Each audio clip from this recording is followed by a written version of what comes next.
This is Charter California Edition. My name is Brad Pomerance. We're in Redding today, and there's no doubt Redding is a beautiful city with lots to offer, but every location, no matter how beautiful it can be, there's an underside. And sadly, in Redding, as throughout California and the United States, we see that develop every single day.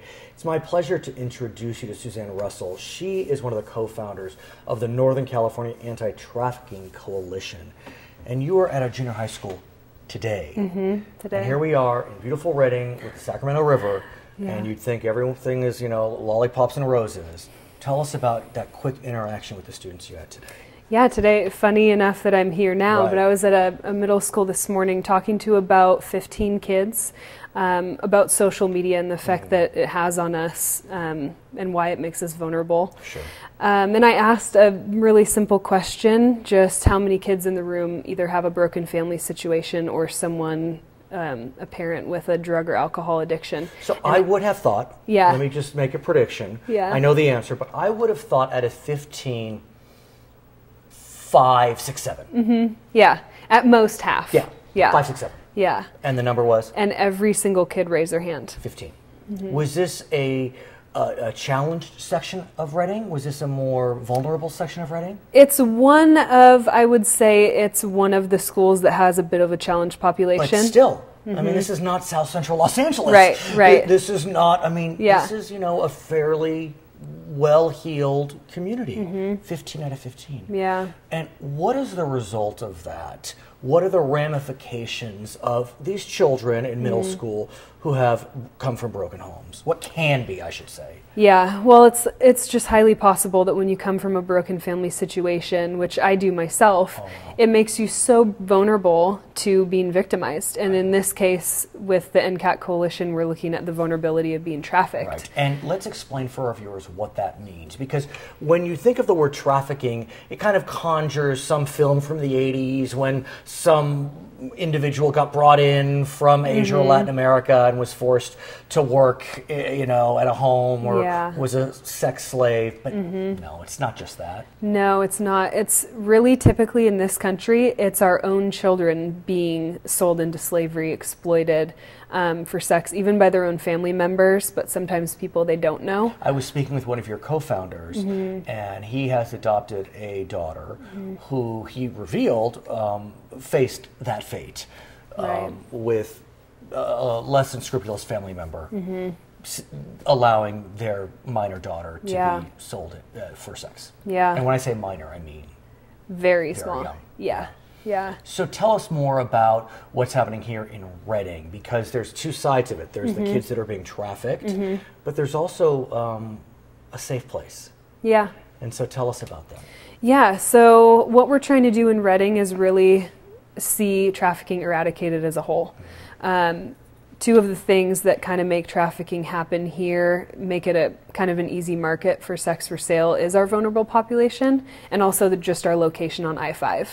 I didn't think of that. Yeah, I didn't think of that. Because of our where we are between our location between Sacramento and Portland, Oregon. We're kind of the last stop. That is unbelievable. Yeah, so we're trying to hit a lot of different aspects with this. The vulnerable population, our location, truck stops, massage parlors, hotels. But what you have developed with your co-founders is a safe place. Right. Tell us about that safe place. Right. The NCAT Coalition, basically we're just getting everyone in the community around the same table to discuss how we can make sex for sale a hard market in Redding.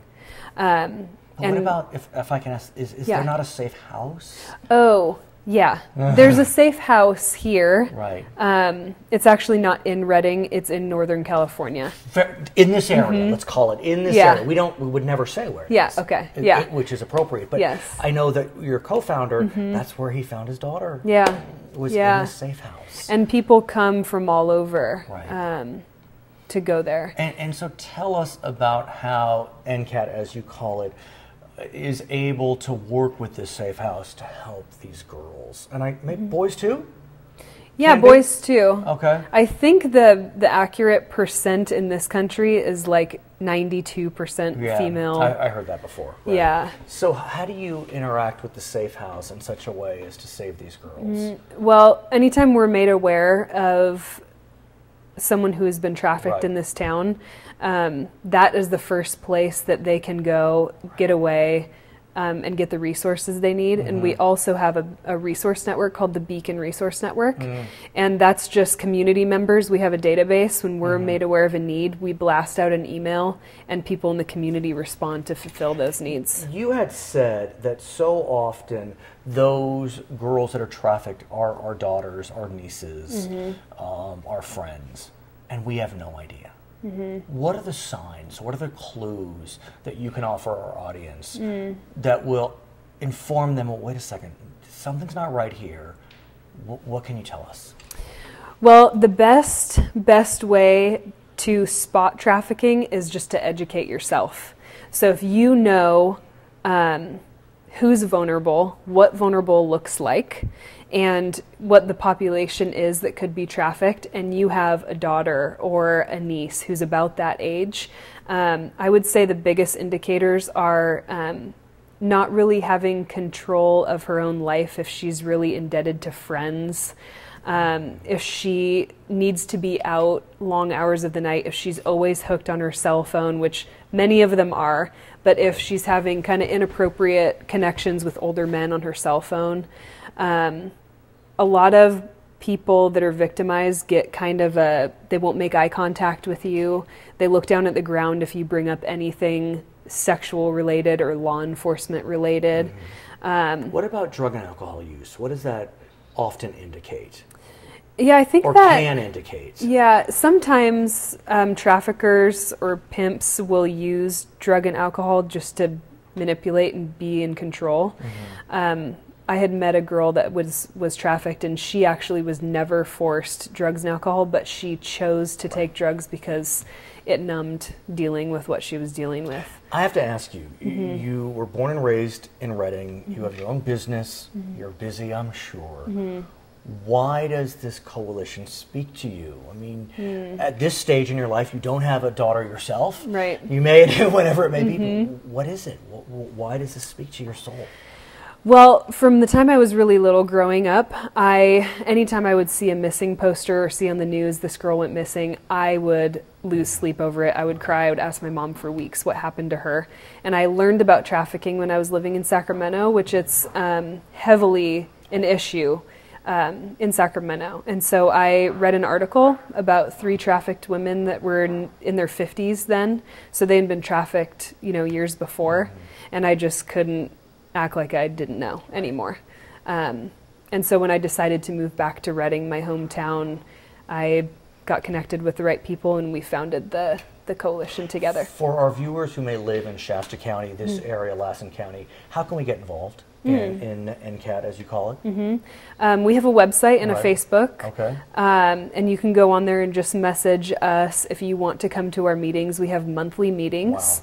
Wow. And we also have an email address that you can just get a hold of us and offer if you have a particular skill set or a career that, like, we enlist kind of lawyers and doctors donations, and people clothing to donations. Yeah. Is that welcome as well? Yeah, any kind of resource that anyone would need that wouldn't have any immediate resources.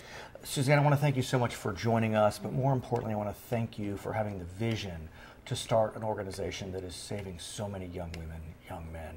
The organization is called Northern California Anti-Trafficking Coalition. You can find it on the website, ncatcoalition.org. From Redding, California, I'm Brad Pomerance, Starter California Edition.